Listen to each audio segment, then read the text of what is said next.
इस ईद पे वो लोग जो कि शुगर के मरीज़ हैं वो कोशिश करें कि चाहे ये बड़ी ईद है, मीठा खाने से परहेज़ करें। अगर आप गोश्त खा रहे हैं तो उसमें नान का इस्तेमाल ना कीजिए, रोटी का इस्तेमाल करें। बड़े गोश्त से अवॉइड करें, वो आपको कोलेस्ट्रॉल आपका ज़्यादा कर देगा। और बाकी भी अगर छोटा गोश्त भी है तो उसकी मिक़दार मुनासिब रखिए। बहुत ज़्यादा गोश्त खाने की या 2 से 3 प्लेट खाने की ज़रूरत नहीं, ताकि आपका कोलेस्ट्रॉल भी अंडर कंट्रोल रहे, आपका यूरिक एसिड भी अंडर कंट्रोल रहे और आपकी शुगर भी अंडर कंट्रोल रहे। सबसे पहले तो मेरी तरफ से तमाम सुनने और देखने वालों को बहुत बहुत ईद कुर्बान मुबारक हो। और ये ईद जो है, ये ज़ाहिर है इसका नाम ही कुर्बानी की ईद है, तो इसमें हमें सिर्फ़ गोश्त और खून बकरे का नहीं अल्लाह को चाहिए होता। इसमें अल्लाह को चाहिए होता है कि हम अपनी ख्वाहिशात की भी कुर्बानी करें और एक दूसरे की मदद फरमाएं।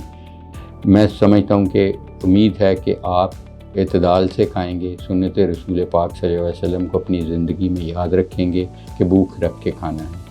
ये आखिरी नहीं है खाना आपका, इंशाल्लाह ये आखिरी समझ के नहीं खाएं, थोड़ी भूख रख के खाएं ताकि आप ये ईद प्रॉपरली एंजॉय कर सकें। अगर आप बीमार होंगे तो आपकी पूरी फैमिली आपकी बीमारी में लग जाएगी और उनकी भी ईद ख़राब होगी और आपकी तो होगी।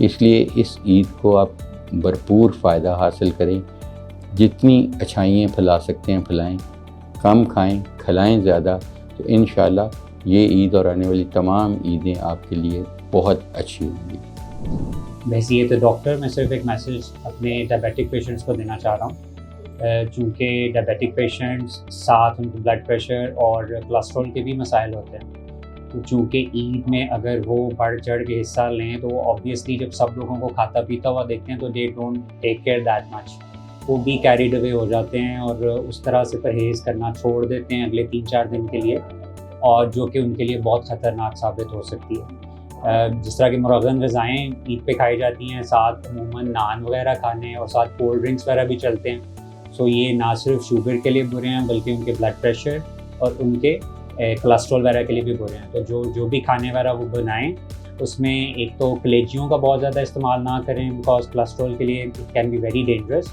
और दूसरा मिर्च मसाले और जो नमक वगैरह है उसका भी इस्तेमाल कम से कम करें और कोशिश करें कि डिश में अपने लिए थोड़ा सा अलग बनवा कर उसमें कम नमक और मिर्च मसाले जो है ना वो डलवाएँ, और बाकी अमाउंट का भी ख्याल रखें। और ज़रूरी नहीं कि अब 3 दिन या 4 दिन जब तक गोश्त ख़त्म नहीं होता तब तक सिर्फ मुरगन ग़िज़ाएँ ही लेनी है।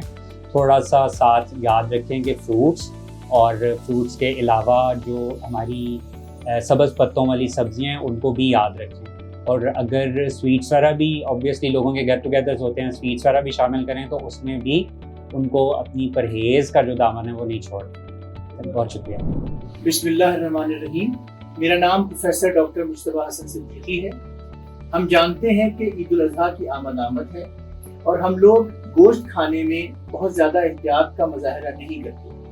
जिन लोगों को जिनको ख़ास तौर पर शुगर और ब्लड प्रेशर का मर्ज होता है, अगर वो गोश्त बहुत ज़्यादा मिक़दार में खाएंगे तो उनकी शुगर, उनका ब्लड प्रेशर, उनका यूरिक एसिड और कोलेस्ट्रॉल सब खराब हो सकता है। तो हमें गोश्त के इस्तेमाल में थोड़ी सी एहतियात से काम लेना चाहिए।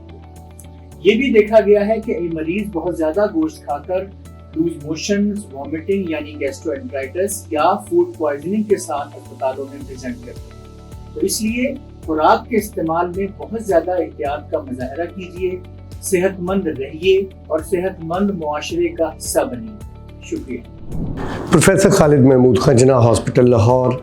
आज हम बात करेंगे ईद, और जैसा कि आप सबको पता है बड़ी ईद आ रही है, गोश्त हम सब खाएंगे, मज़े लेके खाएंगे, लेकिन मेरी यहाँ पे उन लोगों से इल्तमास है कि जिनको कोमार्बिड इलनेसेस हैं, जैसे किसी को शुगर है या यूरिक एसिड का मर्ज़ है या हाई ब्लड प्रेशर है या दिल का मर्ज़ है, तो ऐसे तमाम मरीज़ों से ये है कि वो गोश्त एहतियात से खाएं। स्पेशली अगर मैं बात करूं कि शॉर्ट टर्म इफ़ेक्ट जो होते हैं वो यूरिक एसिड बढ़ जाता है, रेड मीट होता है उसकी वजह से, तो एतदाल पसंदी से खाना। सिमिलरली ब्लड प्रेशर के मरीज़ों को बग़ैर नमक के या नमक बिल्कुल कम करके और 1 से 2 बोटी। फिर शुगर के मरीज़, उनको गोश्त तो मना नहीं है, लेकिन अगर वो ज़्यादा मिकदार में खाते हैं और उसके ऊपर हमारा कोई भी खाना बग़ैर बोतल के इनकम्प्लीट होता है, तो मेरे बहन भाइयों बोतल नहीं पीनी, क्योंकि उससे आपकी शुगर बढ़ जाएगी। जितने भी ड्रिंक्स हैं, फिज़ी ड्रिंक्स हैं, इनसे आपकी शुगर बढ़ जाएगी और जो आपकी ईद का मज़ा है वो किरकिरा हो जाएगा। और इसके लिए ज़रूरी है आप अवॉइड करें चीनी और चीनी से बनी अशिया और कोला ड्रिंक्स। शुक्रिया। ये मैसेज मुफाद आमा के लिए CCL फार्मास्यूटिकल्स की जानिब से पेश किया गया है।